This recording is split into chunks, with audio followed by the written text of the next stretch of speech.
The slap echoed through the packed cafeteria like a gunshot.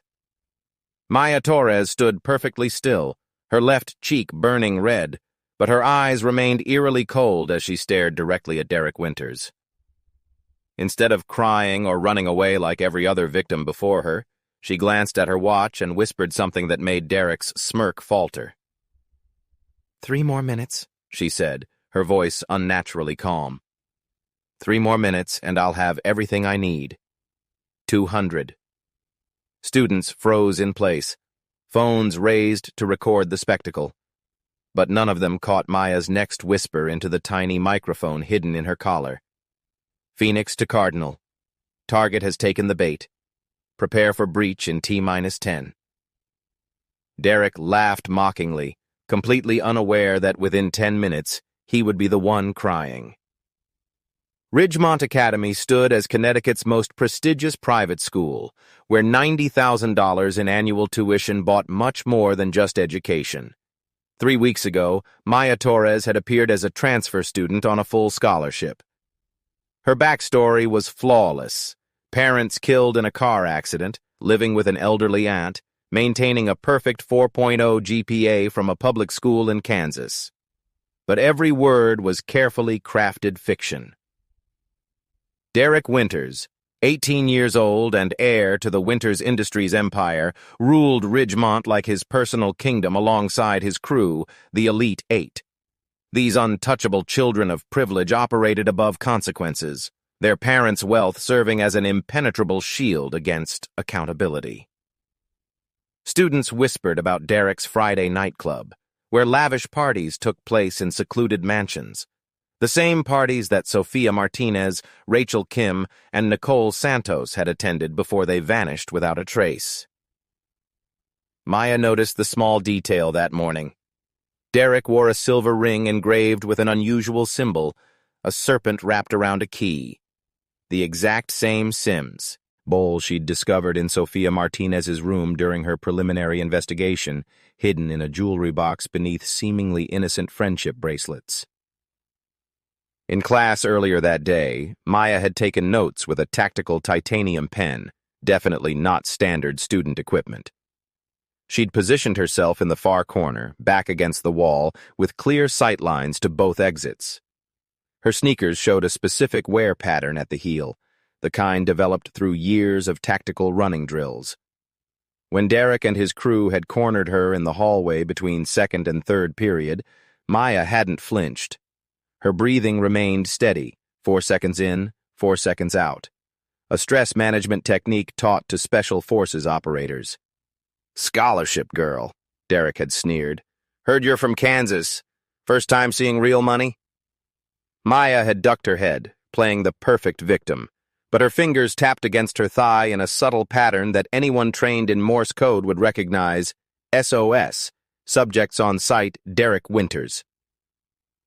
"Actually," Maya had said quietly, keeping her voice deliberately meek, "Winters Industries has an interesting history. Company founded in 2003, but your tax records show a gap from 2019 to 2021. Coincidentally matching when the first 3 girls disappeared from your previous school, right?" Derek had frozen completely, his confident posture cracking for just a moment. This wasn't information any Kansas scholarship student should possess. "What did you just say?" His voice had turned ice cold, all pretense of casual bullying evaporating. "Oh, I'm just working on my economics homework. I should go." But when she'd turned to leave, Derek had grabbed her wrist. In that brief moment of skin contact, she'd felt something telling, calluses on his thumb and index finger, the specific kind that came from repeatedly using zip ties. Maya's phone had buzzed with a text from a blocked number. "Package confirmed. East Building basement. Need extraction ASAP." The 3 missing girls might still be alive, and they were somewhere on this very campus. Now standing in the cafeteria after Derek's public assault, Maya watched him circle her like a predator who didn't realize he'd already become prey. The Elite Eight formed a loose perimeter, cutting off escape routes while ensuring maximum visibility for their leader's performance. Tyler, Derek's second-in-command, live-streamed everything on Instagram with the title, humiliating Kansas girl. Listen carefully, Kansas, Derek said loud enough for everyone to hear. This school has its own laws, and the first law is knowing your place. Interesting you mention laws, Maya replied, finally allowing steel to enter her voice. Do you know what the federal sentence is for interstate kidnapping? 25 to life, especially when the victims are under 18. The words detonated like a bomb in the silent cafeteria. Tyler's phone shook in his hand, the live stream capturing his shocked expression. "Shut up!" Derek roared, his face flushing red. But Maya wasn't finished. She pulled out her phone, fingers flying across the screen with practiced efficiency. Within 30 seconds, Tyler's live stream cut out, replaced by screenshots of encrypted messages between Derek and an unknown contact. New shipment ready. Friday, usual pickup point. How did you... Derek lunged forward, snatching her phone, but the damage was done. Someone had already screen-recorded everything. Maya employed military-grade security software on her device. Every threat, every assault was being documented in a format acceptable in federal court. The technology transformed an ordinary smartphone into a sophisticated investigation tool capable of penetrating civilian networks while maintaining chain of custody for evidence. Derek's frustration boiled over. He slammed his hand down on Maya's lunch tray, sending chocolate milk cascading across her clothes.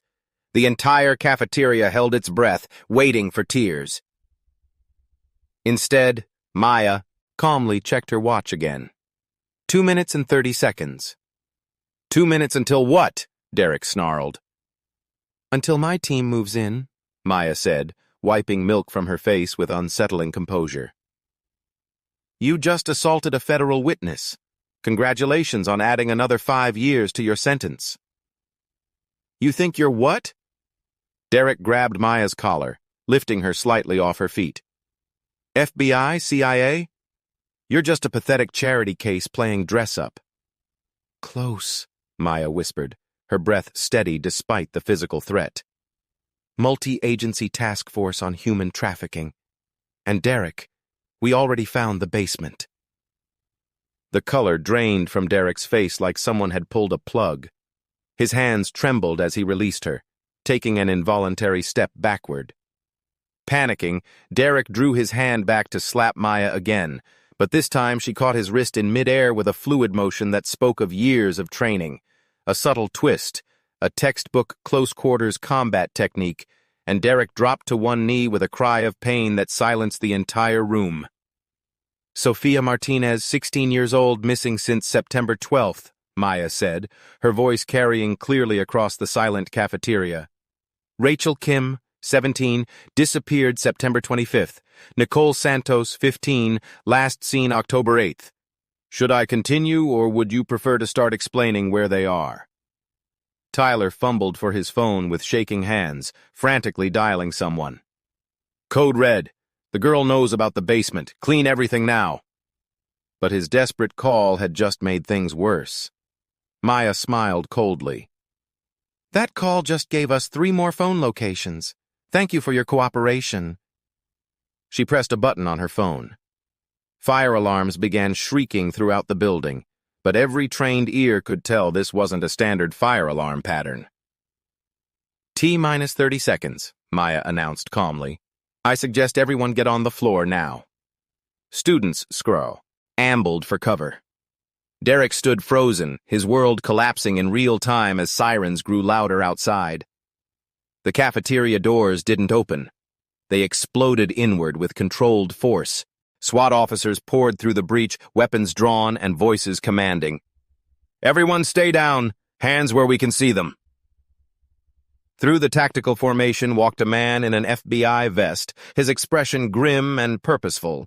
Special Agent Director Harrison surveyed the scene with practiced efficiency.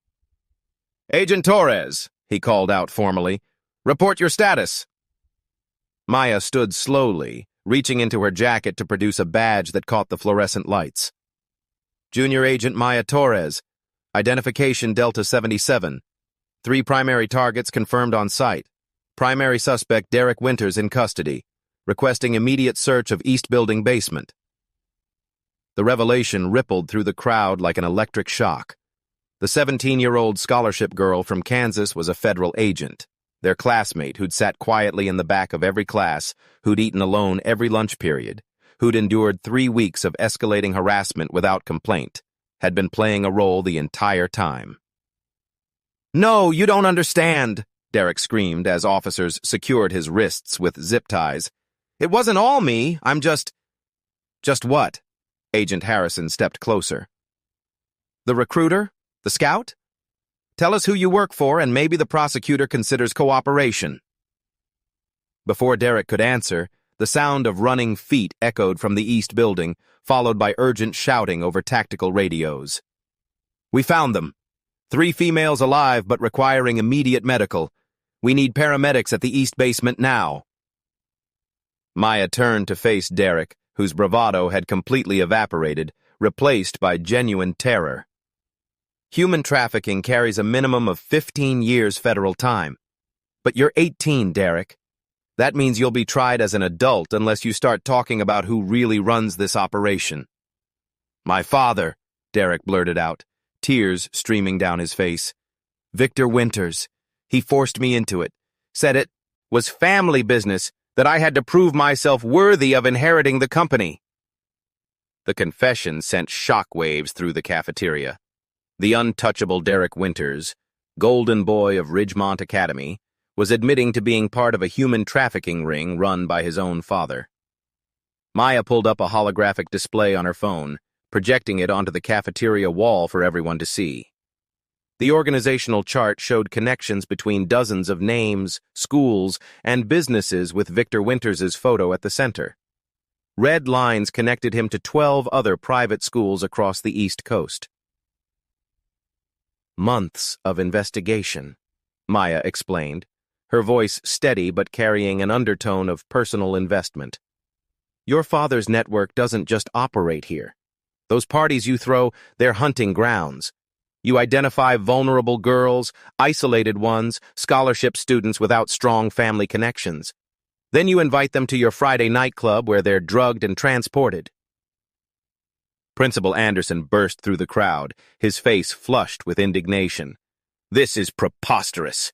Ridgemont Academy is one of the most prestigious institutions in the country. There must be some mistake." Maya turned slowly to face him. "Principal Anderson. Or should I call you by your real name? Kevin Roberts. The same Kevin Roberts who appears in our database as the East Coast coordinator for the Winters Trafficking Network." Anderson's face went from red to white in an instant. He spun on his heel, attempting to flee, but barely made it 3 steps before a SWAT officer brought him down with a precise tackle. Tyler, still holding his phone with trembling hands, suddenly shouted, "Container at the docks. Derek mentioned it last week. Container BWXU793. There might be more victims." Maya immediately relayed the information through her earpiece. "All units, we have a possible second. Location: shipping container BWXU793 at Hartford Docks. Approach with extreme caution." The sound of helicopters grew louder overhead. Not news choppers, but black military-style aircraft bearing federal insignia. Parents began arriving in their luxury vehicles, expecting to collect their children from what they assumed was a simple fire drill. Instead, they found their offspring being sorted into witnesses and suspects by federal agents.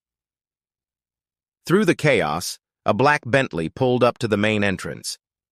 Victor Winters stepped out, his $1,000 suit impeccable, his expression one of barely controlled rage.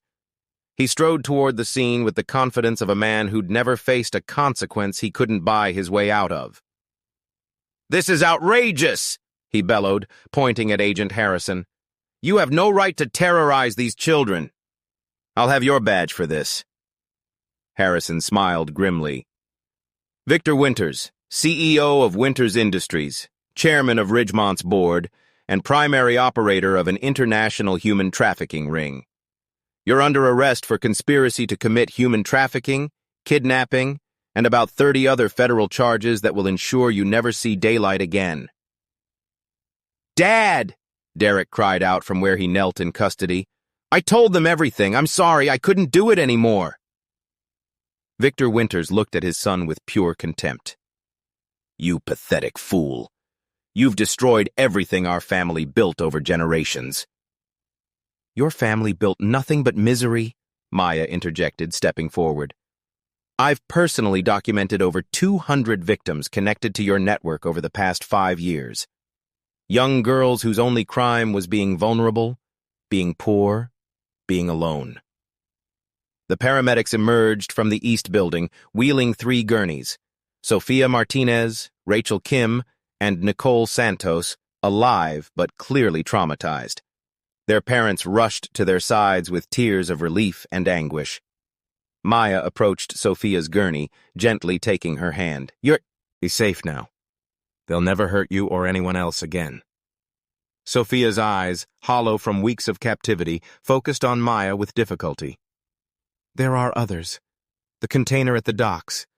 At least 20 more. They ship them out every month. International buyers. Please." Maya squeezed her hand reassuringly. "We're already heading there. Every single victim will be found. Every single perpetrator will pay. I promise you that." The entire Elite 8 was now in custody. 17 staff members had been arrested, their involvement in the network varying from active participation to willful ignorance. Ridgemont Academy, the 100-year-old institution that had educated senators and CEOs, was being shut down pending a complete federal investigation. Maya's phone buzzed with an update from the dock team. "Container secured. 23 victims recovered alive. Medical en route." She closed her eyes briefly, allowing herself a moment of relief. 23 more families would get their children back. Principal Anderson, from his position face down on the ground, suddenly started laughing maniacally. "You think you've won? You've only scratched the surface. Winters answers to someone else. The Hydra has 7 heads, and you've only cut off 1. Maya knelt beside him, her voice low and dangerous. "Then we'll cut off all 7, one by one, school by school, until every child is safe and every predator is in a cage where they belong." She stood and walked over to where Agent Harrison was coordinating the operation. "Sir, permission to speak freely?" "Granted, Torres. I want to tell them the truth, all of it." Harrison studied her for a moment, then nodded. "It's your story to tell." Maya turned to face the crowd of students, parents, and media that had gathered. She pulled out a photograph from her wallet, holding it up for everyone to see. A smiling girl, barely 16, wearing a Ridgemont Academy uniform. "This is Lee Torres, my older sister. 2 years ago, she attended a Friday night party at Derek Winters' house. She was drugged, kidnapped, and sold to international traffickers. She managed to escape after 3 months of torture, but the trauma was too much. She took her own life 6 months later on what would have been her 18th birthday. The crowd fell completely silent. "I was 14 when I lost her," Maya continued. "The FBI recruited me for this operation because I could pass for 17, because I had personal motivation, and because I'd already spent 3 years training in combat and investigation techniques, preparing for this moment. Every insult I endured, every moment I stayed silent while being harassed was worth it to see these monsters brought to justice." Victor Winters was being dragged toward a federal transport vehicle when he suddenly broke free partially, shouting, "You'll regret this. The organization will come for you. You have no idea what you've started."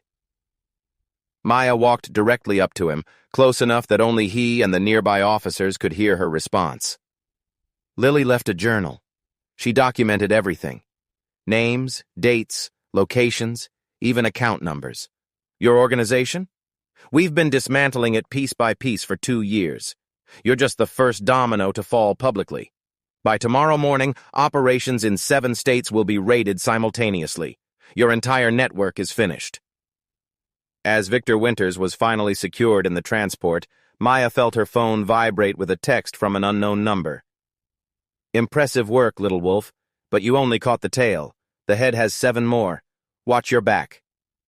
Hydra." A chill ran down her spine. but she didn't let it show. In her peripheral vision, she caught sight of a black sedan with tinted windows parked just outside the school perimeter. Agent Harrison approached her one final time. "Outstanding work, Torres. But you know this isn't over." "I know," Maya replied, her eyes still on the mysterious sedan. "The 7 heads, each one probably running their own network. This could take years. Are you prepared for that? You're still young. You could walk away now, go into witness protection, have a normal life." Maya touched the photo of her sister one more time before putting it away. Normal ended the day Lily disappeared. I'll see this through to the end, no matter how long it takes. She walked toward the sedan, each step taking her further from the facade of teenage life and deeper into a war most people never knew existed. As she reached for the door handle, she turned back one last time to look at Ridgemont Academy. The figure in the sedan spoke with a digitally altered voice. "Agent Torres, 7 schools remain, 7 networks still operating. Your next assignment is ready. Are you prepared?" Maya slid into the vehicle without hesitation. "Let's go." As the sedan pulled away from Ridgemont Academy, she thought about the 3 girls they'd saved today, the 23 at the docks, and the countless others still trapped in similar nightmares. Derek Winters was in custody, crying like the child he really was. His father would spend the rest of his life in federal prison. The Elite 8 would face justice. But somewhere out there, 6 more heads of the Hydra were still operating, still hunting, still destroying lives. The sedan disappeared into the Connecticut afternoon, carrying Maya Torres toward her next mission. Behind them, Ridgemont Academy stood as a crime scene, its legacy forever tainted. In the cafeteria where it all began, Derek's blood still stained the floor where Maya had brought him to his knees. The powerful had fallen, the weak had risen, and justice had prevailed. But in the world of shadows where Maya now operated, victory was always temporary. The hunt never ends. It just changes prey.